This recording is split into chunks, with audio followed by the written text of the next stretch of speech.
இந்த வருஷம் IPL season 2025 ரொம்ப பரபரப்பா போய்கிட்டு இருந்துச்சு. ஆனா யாருமே எதிர்பாராத வகையில ஒரு முக்கியமான சூழல் ஏற்பட்டு ஐபிஎல்ல தள்ளி வச்சிருக்காங்க இல்லையா. அந்த வகையில கடைசியா நடந்த மேட்ச் பாத்தீங்கன்னா பஞ்சாபுக்கும் டெல்லிக்கும் தான் நடந்துச்சு. அந்த மேட்சோட பாதியிலே அந்த மேட்சை கால் ஆஃப் பண்ணிட்டாங்க. அதன் காரணமாக ரெண்டு டீமுக்குமே ஒவ்வொரு பாயிண்ட்டை கொடுத்துருக்காங்க. இதுக்கு முன்னாடி இந்த சீசனை பொறுத்த வரைக்கும் 3 மேட்ச் தான் ஐபிஎல்ல கேன்சல் ஆகி ஒவ்வொரு பாயிண்ட் அந்த ரெண்டு டீமுக்கும் கொடுத்துருக்காங்க. அந்த வகையில அந்த 3 மேட்ச்லயுமே இந்த ரெண்டு டீமும் பங்காற்றி இருக்கிறாங்க. காரணம், முதல் மேட்ச் பாத்தீங்கன்னா பஞ்சாபுக்கும் கொல்கத்தாவுக்கும் நடந்துச்சு. அந்த மேட்ச்ல மழை, அதன் காரணமாக ரெண்டு டீமுக்கும் ஒவ்வொரு பாயிண்ட் கொடுத்தாங்க. அடுத்தபடியா பாத்தீங்கன்னா ஹைதராபாத்துக்கும் டெல்லிக்கும் மேட்ச், அந்த மேட்ச்லயும் அதே மாதிரி மழை வந்து ஆளுக்கு ஒரு பாயிண்ட் கொடுத்தாங்க. இப்போ பஞ்சாபுக்கும் டெல்லிக்கும் மேட்ச் நடந்துச்சு. இதுல அன்பார்ச்சுனேட்லி சில விஷயங்கள் நடந்து ஒவ்வொரு பாயிண்ட்டை கொடுத்துட்டாங்க. அந்த வகையில இந்த பாயிண்டின் காரணமாக எந்தெந்த டீமுக்கு மேல போறதுக்கு வாய்ப்பு இருக்கு, வாய்ப்பு இல்லை அப்படிங்கறத தெளிவா பார்ப்போம்.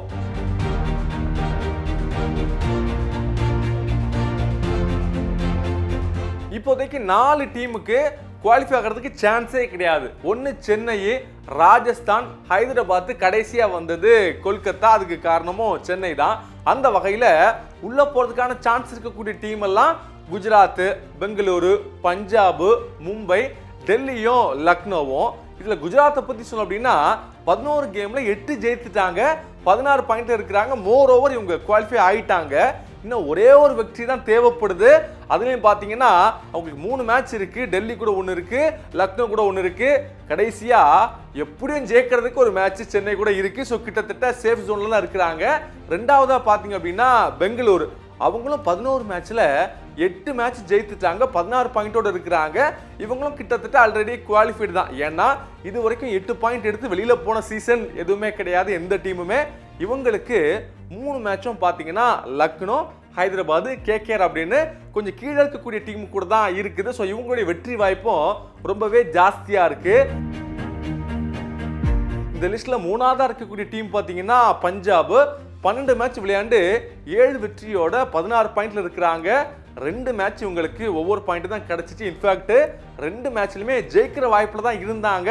ஆனாலும் கூட அவங்களுக்கு வேற மாதிரி ஒர்க் அவுட் ஆயிடுச்சு. இன்னும் 2 மேட்ச் பாத்தீங்கன்னா மும்பை கூட ராஜஸ்தான் கூட இருக்குது. ஸோ 2ல ஒரு மேட்ச் கண்டிப்பா ஜெயித்து மேல போயிடுவாங்க அப்படின்னு தான் நிறைய பேர் சொல்லிக்கிட்டு இருக்கிறாங்க. இப்போ நான் சொன்ன லிஸ்ட்ல இருக்கக்கூடிய அந்த 3 டீம் எப்படியும் ஷியூரா அந்த டாப் 3 இடத்துக்கு போயிடுவாங்க.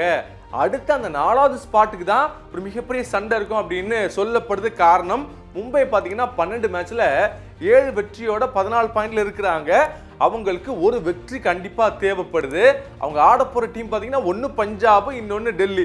ஸோ ரெண்டுமே டாப்ல அந்த கண்டென்ட் லிஸ்ட்ல இருக்கக்கூடிய டீம்.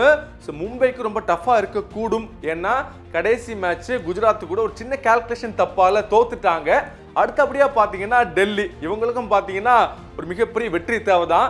நியாயமா பாத்தீங்கன்னா கடைசி 2 மேட்ச்ல 2யுமே தோத்துருக்கணும். ஆனாலும் பாத்தீங்கன்னா அவங்களுக்கு டைம் நல்லா ஒர்க் அவுட் ஆகி ஒவ்வொரு பாயிண்ட் கிடைச்சிருச்சு. ஸோ இவங்களும் குஜராத், மும்பை அப்படின்னு 2 தரமான டீமோட ஆடணும். ஸோ ஒரு வெற்றி கண்டிப்பா அவங்களுக்கு தேவை. இந்த லிஸ்ட்ல கடைசியா இருக்கக்கூடிய டீம் பாத்தீங்கன்னா லக்னோ தான். இவங்க 11 மேட்ச் விளையாண்டு 5 தான் ஜெயித்திருக்கிறாங்க. அடுத்த 3 மேட்ச்ல 3மே ஜெயிக்கணும் கண்டிப்பா உள்ள போறதுக்கு. அதுலயும் பெங்களூரு, குஜராத், இன்னொன்னு ஹைதராபாத். இந்த ஹைதராபாத் மட்டும்தான் கொஞ்சம் ஈஸியா தெரியுறாங்க. ஸோ 2 பவர்ஃபுல்லான டீம் அடிச்சா மட்டும்தான் இவங்களும் உள்ள போக முடியும். ஸோ இவங்களுக்கு தான் இந்த லிஸ்ட்லயே கொஞ்சம் கம்மியான வாய்ப்பு இருக்கிறதாக பார்க்கப்படுது.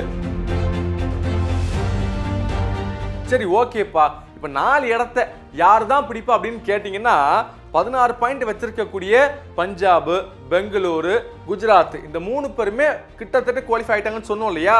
ஒருவேளை இது மாறணும் அப்படின்னா அந்த மும்பையும் டெல்லி இந்த 2 டீம்ல ஒரு டீம் அடுத்த 2 மேட்ச்லயும் ஜெயிக்கணும். இன்னொரு டீம் பாத்தீங்கன்னா கண்டிப்பா ஒரு மேட்ச் ஜெயிக்கணும். அப்படின்னா தான் மேல மாறும்.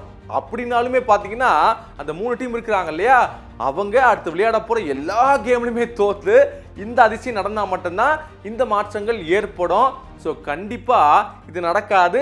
ஸோ மேபி ஒருவேளை அந்த டாப் 3 அப்படியே இருந்துட்டு மும்பை இல்லைன்னா டெல்லி இந்த 2 பேர்ல யாரோ உள்ள போவாங்க அப்படிங்கிற அனுமானம் தான் சோஷியல் மீடியால போய்கிட்டு இருக்கு. ஸோ இப்போதைக்கு இதுதான் நிலவரம். ஐபிஎல் ஸ்டார்ட் ஆனோடனே மீண்டும் அந்த பரபரப்பு உச்சத்துக்கு போகும். யார் பிளே ஆஃப் போறாங்க, யார் ஃபைனல் அடிக்கிறாங்கன்னு வெயிட் பண்ணி பார்க்கலாம். செய்திகளை உடனுக்குடனும் துல்லியமாகவும் தெரிந்து கொள்ள சப்ஸ்கிரைப் பண்ணுங்க.